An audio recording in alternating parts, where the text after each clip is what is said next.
হরে কৃষ্ণা।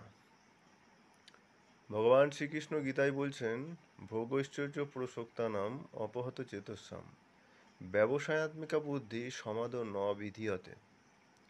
অর্থাৎ ভোগ বুদ্ধি নিয়ে সংসারে ভোগৈশ্বর্যের প্রতি আসক্ত থেকে কখনো ভগবানকে লাভ করা যায় না বা সমাধিকে লাভ করা যায় না।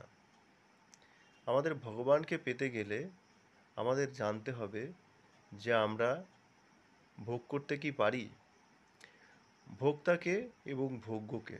ভোগ্য বলতে ভোগ করার বস্তু, বিষয়বস্তু।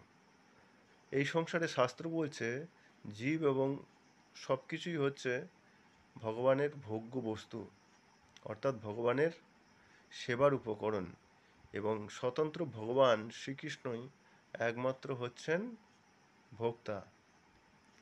তাই আমাদেরকে এটা জানতে হবে যে ভোগ ঐশ্বর্যের মধ্যে থেকে আমরা কখনোই ভগবানকে জানতে পারবো না।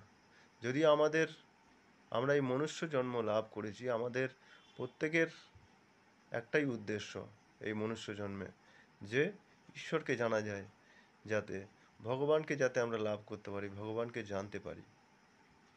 তাই আমাদের এটা জানা প্রয়োজন যে ভোগের মধ্যে আসক্ত থেকে বা ভোগ বুদ্ধির মধ্যে থেকে কখনোই সমাধিকে লাভ করা যায় না।